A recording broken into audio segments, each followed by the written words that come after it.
ಲಕ್ಷಾಂತರ ಜನ ವಿದ್ಯಾರ್ಥಿಗಳು ಎಕ್ಸಾಮ್ ಬರೆದಿದ್ದಾರೆ. 3-4 ಕಡೆ ಹೀಗೆ ಸಮಸ್ಯೆ ಆಗಿದೆ. ಯಾವುದು ಕ್ವೆಶ್ಚನ್ ಪೇಪರ್ ಸೀರಿಯಲ್ ನಂಬರು ಮತ್ತು OMR ಶೀಟ್ದು ಸೀರಿಯಲ್ ನಂಬರು ಅದು ಒಂದು ಇರಬೇಕಂತನೂ ಎಲ್ಲೂ ಇಲ್ಲ, ಮತ್ತು ಅದು ಒಂದು ಇರಬೇಕಂತನೂ ಇನ್ಸ್ಟ್ರಕ್ಷನ್ಸು ನಾವು ಕೊಟ್ಟಿಲ್ಲ. ಇಟ್ಸ್ ಜಸ್ಟ್ ಕ್ವೆಶ್ಚನ್ ಬ್ಯಾಂಕ್ ಬೇರೆ, OMR ಶೀಟ್ಸ್ ಬೇರೆ. ನಿಮ್ಮ ಆನ್ಸರ್ ಶೀಟ್ಗಳು ನಿಮ್ಮ ಆನ್ಸರ್ ಶೀಟ್ ಸೀರಿಯಲ್ ನಂಬರ್ ಮೇಲೆ ಬರುತ್ತೆ. ಅದು ಯಾರೋ ಒಂದು 4-5 ಜನ 4-5 ಕಡೆ ಆಯಿತು. ಬಾಗಲಕೋಟೆನಲ್ಲೂ ಆಯಿತು, ರಾಯಚೂರಿನಲ್ಲೂ ಆಯಿತು. ಅದನ್ನು ಸಮಾಧಾನದವ್ರು ಹೇಳಿದಾಗ ಅವರೆಲ್ಲರೂ ಬರೆದಿದ್ದಾರೆ. ಇಲ್ಲಿ ಯಾಕೋ ಯಾರೋ 1-2-3 ಜನ ಬಹುಶಃ ಇದು ಸರಿ ಇಲ್ಲ ಅಂದ್ಕೊಂಡು ವಾಕೌಟ್ ಮಾಡಿದ್ರು. ಅವ್ರ ಜೊತೆ ಇನ್ನೂ ಒಂದು 100 ಜನ ಹೋದರು.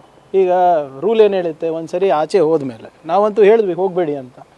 ಎಕ್ಸಾಮ್ ಬರಿಬೋದಾಗಿತ್ತು. ಬರೆದಾದ್ಮೇಲೆ ಏನಾದರೂ ಲೋಪಗಳಿದ್ರೆ ಕೋರ್ಟಿಗೆ ಹೋಗ್ಬೋದಾಗಿತ್ತು, ಅಥವಾ ಸರ್ಕಾರಕ್ಕೆ ಮನವಿ ಮಾಡ್ಕೊಂಡಿದ್ರೆ ನಾವೇ ಬದಲಾವಣೆ ಮಾಡ್ತಾಯಿದ್ವಿ.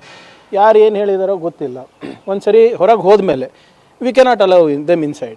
ಆಮೇಲೆ ಇವ್ರ ಬೇಡಿಕೆ ಏನಿತ್ತು, ವಿದ್ಯಾರ್ಥಿಗಳು ನಮಗೂ ಅಲೌ ಮಾಡ್ತಾಯಿಲ್ಲ, ಒಳಗಡೆ ಇರೋರು ಯಾರು ಬರಿತಾ ಇದ್ರೆ ಅವರಿಗೂ ಅಲೌ ಮಾಡಬೇಡಿ ಅಂತ. ಅದು ಕರೆಕ್ಟಾ ಹೇಳಿ?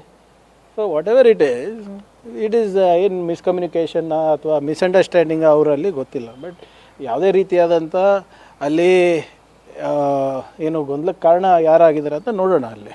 ಬಟ್ ಯಾವುದೇ ರೀತಿಯಾಗಿ ಲೋಪಗಳಂತೂ ಆಗಿಲ್ಲ. ನೀವು ರಾಜೀನಾಮೆ ಕೊಡಬೇಕು ಅಂತ ಆರಕ್ಷಕರು ಆಗ್ರಹ ಮಾಡ್ತಾರೆ. ಮಾಡಲಿ ಅಪ್ಪ, ಪ್ರತಿಭಟನೆ ಮಾಡಲಿ. ಒಂದು ಹೆಂಗೆ ಜಂತರ್ ಮಂತರ್ನಲ್ಲಿ ಒಂದು 25 ದಿನ ಕೂತಿದ್ರಲ್ಲ ಹಂಗರ್ ಸ್ಟ್ರೈಕು, ಕೂತ್ಕೊಳ್ಳಿ. ನಾವು ಒಂದು ಸರಿ ಲಾಠಿ ಚಾರ್ಜ್ ಮಾಡ್ತೀವಿ. ಅದಾದ್ಮೇಲೆ ನೋಡೋಣ ರಾಜೀನಾಮೆ ಕೊಡೋದ ಇಲ್ಲ ಅಂತ. PSI ಹಗರಣ ಆದಾಗ ಯಾರು ರಾಜೀನಾಮೆ ಕೊಟ್ಟಿದ್ರೇನ್ರಿ? 6 ಸರಿ ಕೌನ್ಸಿಲ್ನಲ್ಲಿ ಮತ್ತು ಅಸೆಂಬ್ಲಿನಲ್ಲಿ ಹಗರಣನೇ ಆಗಿಲ್ಲ ಅಂದ್ರಲ್ಲ. Who was the head of the department? ಒಂದು IGP ಲೆವೆಲ್ ಆಫೀಸರು ಜೈಲಿಗೆ ಹಾಕಿದ್ರಲ್ಲ, ಅವಾಗ ಯಾರು ರಾಜೀನಾಮೆ ಕೊಟ್ಟಿದ್ರಿ ನೀವು? ಆಮೇಲೆ ಈ ಲೋಪನೇ ಆಗಿಲ್ಲ. ಲೋಪ ಏನಿದೆ ಅಂತ ತೋರಿಸ್ಬಿಡ್ಲಿ ವಿರೋಧ ಪಕ್ಷದ ನಾಯಕರು.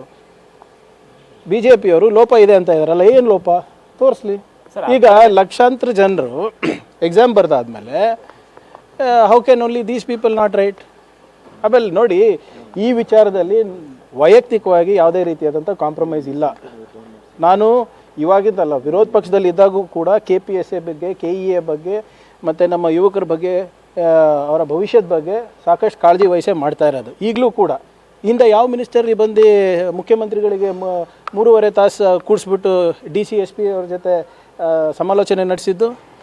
ಎಷ್ಟು ಸರಿ ಯಾವ ಮಂತ್ರಿ BJP ಮಂತ್ರಿಗಳು ಬಂದು KEA ಹೇಗೆ ನಡೆಸ್ತಾ ಇದೆ, KPSC ಹೇಗೆ ನಡೆಸ್ತಾ ಇದೆ, ನಾವು ಮುಂಜಾಗ್ರತಾ ಕ್ರಮ ಏನು ತೊಗೊಂಡಿದ್ದೀವಿ ಅಂತ ಒಂದೊಂದು ತಾಸು ಪ್ರೆಸ್ ಮೀಟ್ ಮಾಡೋದು ನೋಡಿದ್ದೀರಾ? ಎಲ್ಲನಾ ತೋರಿಸ್ಬಿಡಿ. BJP ಅವ್ರು ಒಂದು ಸರಿ ಮಾಡಿರೋದು. ಸರ್, ಅರ್ಧ ಗಂಟೆ ಪ್ರಶ್ನೆ ಪತ್ರಿಕೆಯನ್ನು ಲೇಟಾಗಿ ಕೊಟ್ಟರು ಅನ್ನುವಂಥ ಆರೋಪ ಬಂದಿದೆ. ಇದು ವಾಟ್ ಇಲ್ಲ ನೋಡಿ, ಕೆಲವು ಕಡೆ ಏನಾಗಿದೆ, ಇದು ನಿಮ್ಮ ಎನ್ವಲಪ್ ಏನಿದೆ ಅದಲ್ಲಿ ಬದಲಾಗಿದೆ. ಪಕ್ಕದ ರೂಮಿಗೆ ಹೋಗೋದು ಬಿಟ್ಟು ಈ ರೂಮಿಗೆ ಸಹಜವಾಗಿದೆ. ಇದನ್ನು ಕೂಡ ತಮ್ಮ ಗಮನಕ್ಕೆ ತಂದಿದ್ದೆ.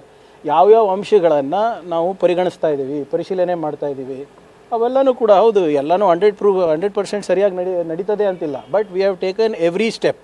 ಸ್ಟ್ಯಾಂಡರ್ಡ್ ಆಪ್ರೇಟಿಂಗ್ ಪ್ರೊಸೀಜರ್ ಏನು, ಯಾವ ರೀತಿ ಮಾಡಬೇಕು, ಏನು ನಡೆಸಬೇಕು ಅಂತ ಮಾಡಿದ್ದೀವಲ್ಲ. ಹೊಣೆಗಾರಿಕೆನೂ ನಾವು ಹಾಕಿದ್ದೀವಿ, ಫ್ಲೈಯಿಂಗ್ ಸ್ಕ್ವಾಡ್ಗಳು ಮಾಡಿದ್ದೀವಿ.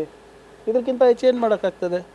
ಆ್ಯಂಡ್ ಈವನ್ ನಾವು ಈಗ ನೋಡಿ, ಸಕಲೇಶ್ಪುರ ಲೈನು, ರೈಲ್ವೆ ಲೈನು, ಪ್ರಕೃತಿ ವಿಕೋಪದಿಂದ ಅದು ಟ್ರೈನೇ ಬಂದಿಲ್ಲ. ಸಾಕಷ್ಟು ಮಕ್ಕಳಿಗೆ ಅನಾನುಕೂಲ ಆಗಿದೆ.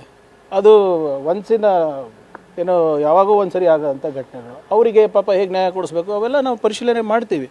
ಬಟ್ BJP ಅವ್ರ ಹತ್ರ ಎಕ್ಸಾಮ್ ಹೇಗೆ ನಡೆಸೋದು, ಯಾವ ರೀತಿ ರೆಕ್ರೂಟ್ಮೆಂಟ್ ಮಾಡೋದು ನಾವು ಕಲಿಬೇಕಾಗಿಲ್ಲ.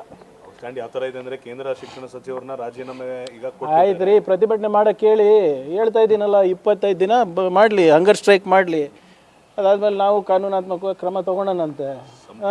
ಇವರು ಅವಾಗ ಯಾಕೆ ರಾಜೀನಾಮೆ ಕೊಟ್ಟಿಲ್ಲ? Who was the head of the department sir? PSI ಹಗರಣ ಆದಾಗ ಯಾರು ಗೊತ್ತಾ ಹೆಡ್ ಆಫ್ ಡಿಪಾರ್ಟ್ಮೆಂಟ್? ಅವಾಗ ಯಾರು ಮಿನಿಸ್ಟರ್ ಇದ್ದರು? ಬೊಮ್ಮಾಯಿಯವ್ರಿಗೆ ಹೋಗಿ ಚೀಫ್ ಮಿನಿಸ್ಟರ್ ಮಾಡಿದ್ರಿ ನೀವು. ಅದಾದಮೇಲೆ ಅರ್ಗ ಜ್ಞಾನೇಂದ್ರ ಅವ್ರು ಬಂದರು, ಅವ್ರು ರಾಜೀನಾಮೆ ತೊಗೊಂಡ್ರು. ನಾನು ಹೇಳ್ತಾ ಇದ್ದೀನಿ, I have nothing to learn either from mister R. Ashok or from mister Vijendra or from the BJP party.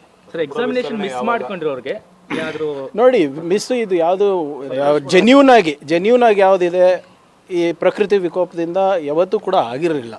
So ಅದನ್ನು ಯಾವ ರೀತಿ ಮಾಡಬೇಕು, ಯಾಕಂದರೆ ಅದು ನಮ್ಮ ರೂಲ್ನಲ್ಲಿ ನಾನು ಓದಿರೋ ಹಾಗೆ ಅದು ಎಲ್ಲೂ ಬಂದಿಲ್ಲ, ನ್ಯಾಚುರಲ್ ಡಿಸಾಸ್ಟರ್ ಇದು ಅಂತ. ಬಟ್ ನೋಡಬೇಕು, ವಿಲ್ ಎಕ್ಸಾಮಿನ್. ಯಾವುದ್ರದ್ದು? ವಿಜಯಪುರದ ತರಿಸ್ತೀವಿ ನೋಡಿ. ಆಗಲೇ ಯು ಕೆನಾಟ್ ಡಿಸ್ರಪ್ಟ್ ಎಕ್ಸಾಮಿನೇಷನ್. ಭಾಳ ವರ್ಷಗಳಾದಮೇಲೆ ಆಗ್ತಾಯಿದೆ. ನನಗೆ ಅವಕಾಶ ಸಿಗ್ತಾ ಇಲ್ಲ ಅಂತ ಪಾಪ ಬರೆಯವರಿಗೂ ಅವಕಾಶ ಇರಬಾರ್ದಾ? ಯಾರು ಬರೆದಿದ್ದಾರೆ? ಈಗ ಇಂಥ ಒಂದು ಇನ್ಸಿಡೆಂಟಿಂದ ಮತ್ತೆ ಕೋರ್ಟಿಗೆ ಹೋಗ್ತಾರೆ. ಜೆನ್ಯೂನ್ ಸ್ಟೂಡೆಂಟು, ನಾನ್ ಜೆನ್ಯೂನ್ ಸ್ಟೂಡೆಂಟು, ನಾವು ಬರೆದಿದ್ದೀವಿ, ಅವ್ರು ಬರೆದಿಲ್ಲ. ಸಮಾಧಾನದಿಂದ ಬರೆದ್ಬಿಟ್ಟಿದ್ರೆ ಮುಗ್ದೆ ಹೋಗ್ತಾ ಇತ್ತಲ್ಲ. ಆಮೇಲೆ ಏನಿದ್ರು ನಾವು ಇದ್ದೀವಲ್ಲ, ಹೌದಪ್ಪ ಸರ್ಕಾರ ನಿಮ್ಗೆ ಆಕ್ಸೆಸಬಲ್ ಇಲ್ಲ, ಮಂತ್ರಿಗಳು ನಿಮ್ಗೆ ಸಿಗ್ತಾ ಇಲ್ಲ ಅಂದರೆ ಓಕೆ, ಸಿಗ್ತೀವಲ್ಲ, ಅವ್ರು ಹೇಳಿದೆಲ್ಲ ನಾವು ಮಾಡಿದ್ದೀವಲ್ಲ. ಇವತ್ತು 74,000 ಹುದ್ದೆಗಳನ್ನು ಭರ್ತಿ ಮಾಡ್ತಾ ಇದ್ದೀವಿ ಅಂದರೆ ಅದು ಅವರ ಕರೆಗೆ ಹೋಗೊಟ್ಟೆ ಮಾಡ್ತಾ ಇರೋದಲ್ಲ. We are committed. ಸಚಿವ ಸಂಪುಟ ಇವತ್ತು ಚರ್ಚೆ ಜೋರಾಗಿದೆ. ಚರ್ಚೆ ಅಲ್ಲಿ ಆಗುತ್ತೆ, ಆಗಲೇಬೇಕಲ್ಲ. ಆಗುತ್ತೆ ಸರ್. ಈಗ 114 ಬಂದರೂ ಕಷ್ಟ, 140 ಬಂದರೂ ಕಷ್ಟ. ಸೊ ಹಾಗಾಗಿ ನೋಡಿ, ನಮ್ಮಲ್ಲಿ ನಾಯಕತ್ವದ ಕೊರತೆ ಇಲ್ಲ, ಸಾಮರ್ಥ್ಯದ ಕೊರತೆ ಇಲ್ಲ. ಇಡೀ ರಾಜ್ಯಾದ್ಯಂತ ಎಲ್ಲ ಜಿಲ್ಲೆನಲ್ಲೂ ನಮ್ಮ ಶಾಸಕರಿದ್ದಾರೆ. ಸಹಜವಾಗಿ ಆಯ್ಕೆ ಪ್ರಕ್ರಿಯೆ ಸ್ವಲ್ಪ ಕಷ್ಟ ಆಗ್ತದೆ. ಏನೇ ಇದ್ರೂ ಕೂಡ ಇವತ್ತು ಅಂತಿಮ ಆಗುತ್ತೆ ಅಂತ ಮಾಧ್ಯಮದಲ್ಲೂ ಕೂಡ ಬರ್ತಾ ಇದೆ. ನಮ್ಮದು ನಿರೀಕ್ಷಣೆ ಕೂಡ ಇದೆ.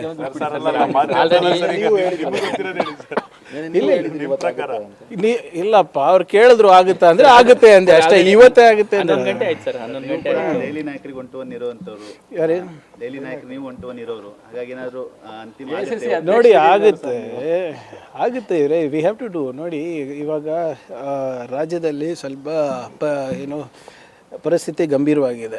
ಮುಂಬರುವ ದಿನಗಳಲ್ಲಿ ಸೆಪ್ಟೆಂಬರ್ನಲ್ಲಿರ್ಬೋದು, ಮತ್ತೆ ಸೂಪರ್ ಎಲ್ ನೀನೋ ಬರ್ಬೋದು. ಈಗೇನೋ ಒಂದು ಸ್ವಲ್ಪ ಮಳೆ ಬಂದಿದೆ ಅಂದ ತಕ್ಷಣ ನಾವು ಏನು ರಿಲ್ಯಾಕ್ಸ್ ಮಾಡೋಂಗಿಲ್ಲ. ಇನ್ನು ನೆಕ್ಸ್ಟ್ 6 ಮಂತ್ಸು 8 ಮಂತ್ಸು ಭಾಳ ಕಷ್ಟ ಪರಿಸ್ಥಿತಿ ಎದುರಿಸ್ಬೋದಾಗಿದೆ. ಸೊ ಅದರಿಂದ ಒಂದು ಫುಲ್ ಫ್ಲೆಶ್ ಕ್ಯಾಬಿನೆಟ್ ಇದ್ದರೆ ಎಲ್ಲರೂ ಅವ್ರವ್ರ ಜವಾಬ್ದಾರಿಯನ್ನು ನಿರ್ವಹಿಸ್ತಾರೆ. ಸೊ ಸಿ ಎಮ್ ಅವರಿಗೂ ಬಲ ಸಿಕ್ಕಂಗೆ ಆಗುತ್ತೆ, ಮತ್ತು ಏನು ಸಾರ್ವಜನಿಕರಿಗೂ ಅನುಕೂಲ ಆಗುತ್ತೆ. ಸೊ ಇವತ್ತಾಗುತ್ತೆ, ಮೋಸ್ಟ್ಲಿ ಇವತ್ತಾಗ್ಬೋದಾಗುತ್ತೆ. ಡಿಲೇ ಆಗ್ತಿರೋದಕ್ಕೆ ಏನಾದರೂ ಇಂಟರ್ನಲ್ಲಿ ಹೆಸರುಗಳ ವಿಚಾರದಲ್ಲಿ ಒಮ್ಮತ ಇಲ್ಲ, ನಾನು ಹೇಳ್ತಾ ಇದ್ದೀನಲ್ಲ ಅವರೇ. ನೋಡಿ, 140 ಜನ ಎಲ್ಲ ಜಿಲ್ಲೆನಲ್ಲೂ ಇದ್ದಾರೆ, ಎಲ್ಲ ಸಮಾಜದಲ್ಲೂ ಪ್ರಾತಿನಿಧ್ಯತೆ ಇದೆ, ಎಲ್ಲ ಏನೋ ನಮ್ಮಲ್ಲಿ ನಾಯಕತ್ವದ ಕೊರತೆ ಇಲ್ಲ, ಎಲ್ಲರೂ ಸಮರ್ಥರಿದ್ದಾರೆ. ಕ್ವೈಟ್ ನ್ಯಾಚುರಲಿ ಆಯ್ಕೆ ಮಾಡೋದು ಕಷ್ಟ ಆಗುತ್ತಲ್ವಾ. ಈಗ ನಿಮ್ಗೆ ನೆನಪಿದ್ರೆ ಆವಾಗ ಸಚಿನ್ ತೆಂಡೂಲ್ಕರು ಅವರೆಲ್ಲ ಇದ್ದಾಗ ಟೀಮ್ ಇಂಡಿಯಾ ಆಯ್ಕೆ ಮಾಡೋಕ್ಕೆ ಎಷ್ಟು ಕಷ್ಟ ಆಗ್ತಾಯಿತ್ತು. ಸಚಿನ್ ತೆಂಡೂಲ್ಕರ್ ಇರಬೇಕಾ, ಸೌರವ್ ಗಂಗೂಲಿ ಇರಬೇಕಾ, ರಾಹುಲ್ ದ್ರಾವಿಡ್ ಇರಬೇಕಾ. ಸೊ ಹಾಗಾಗಿ ಎಲ್ಲನೂ ನೋಡ್ಕೊಂಡು ಮಾಡ್ತವೆ. ಶುಭ ಸುದ್ದಿ ಇದೆ ಸರ್. ಹಂಗಾರೆ ಆಗ್ಬೋದು, ತಗೊಳ್ಳಿ. Thank you.